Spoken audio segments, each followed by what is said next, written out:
So now that we've seen the sky, I'd like to talk about something. First of all, if you're new here, welcome. I am Jonathan with One Big Impact. And if you are new here, check us out on Facebook. Our group is called Healthy Living for a Healthy Life. And just understand that we have rules and expectations of this family. We are focused on positive results, not badgering, not being inappropriate or anything like that, and just doing our best to be able to support each other along our healthy journeys. So if that's something that you're interested in, please feel free to stop by and join our family. Also, do yourself a favor and answer the questions, or you probably won't get involved. Also, please like, share, comment, and subscribe to my channel and my video. Now that we've got that out of the way, two things out of the way. The weather, it's nice, it's beautiful, it's cloudy. I live in sunny Arizona, so we always want what we don't have. So, I want to talk about adaptation.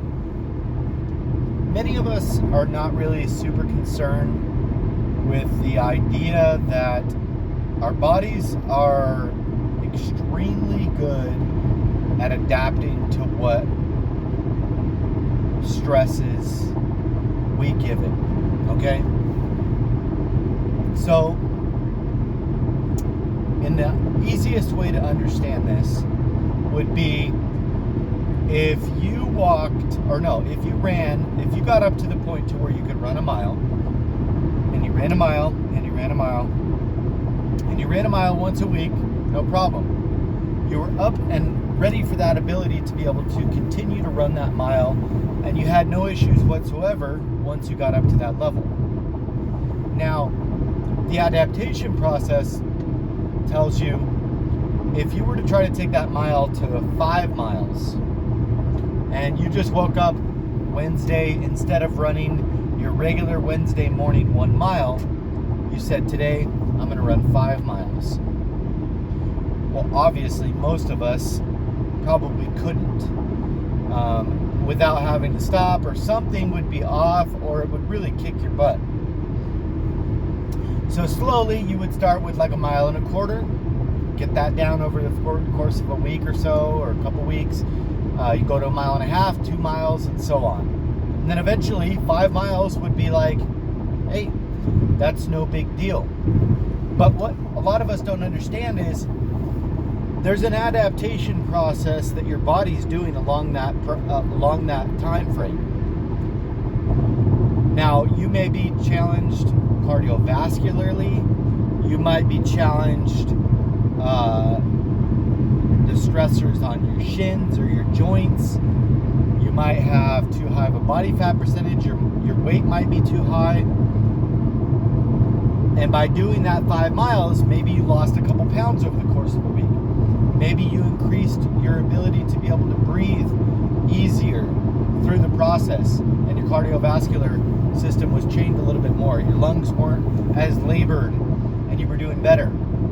Maybe your muscles didn't tighten up so fast because you worked up to it and you increased by 10% each time. The reason I'm saying this is not because of that obvious part that I just talked about. Obviously, we know that's how that works, right? But what a lot of us fail to understand or fail to focus on is the understanding that in the same sense that your body has to do the adaptation process, it also will work against you in the adaptation process. Meaning, we know that part. We know you can't just walk outside and run 10 miles. Some people can. I'll give them that. But for the most of us, we have to adapt to it.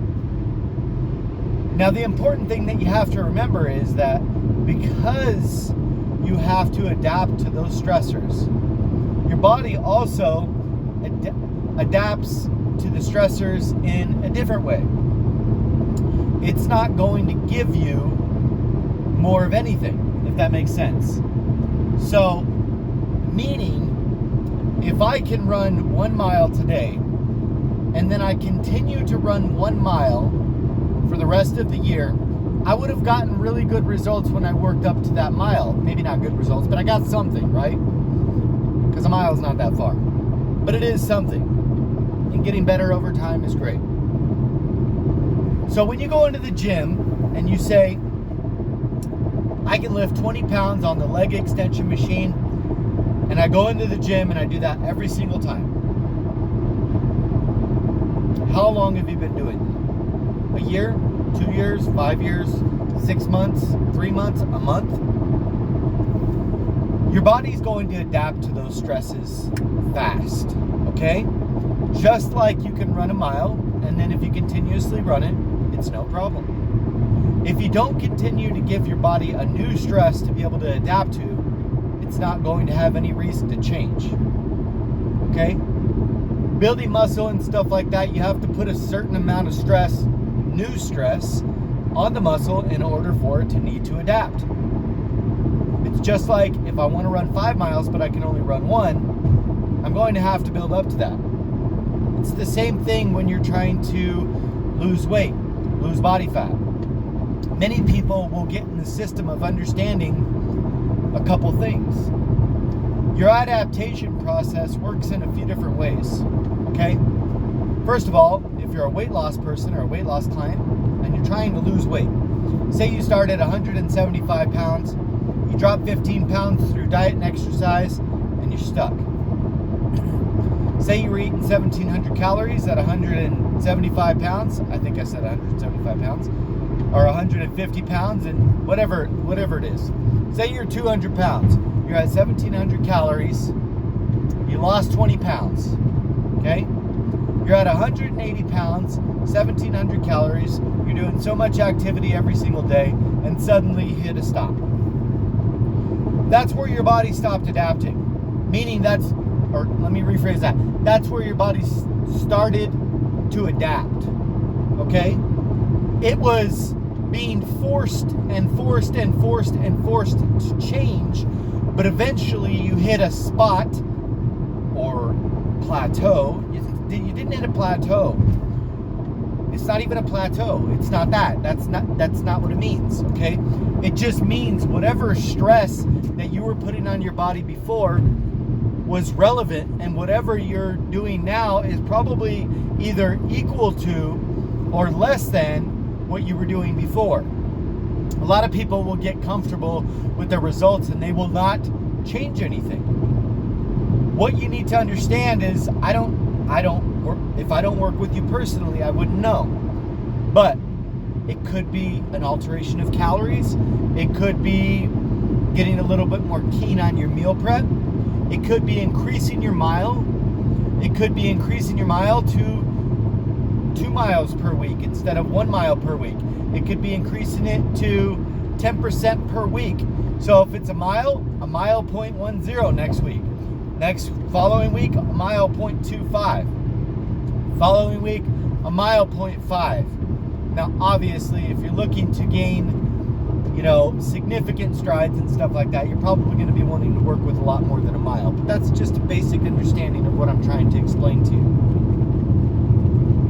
When you hit those plateaus or adaptation points, your body says, whatever you've thrown at me, I give you a little bit, but if you want more, you're going to have to give me a lot.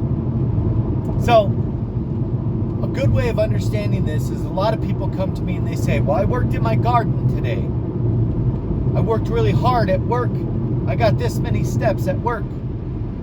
I'm not saying in any way, shape, or form that is not a valid source of activity.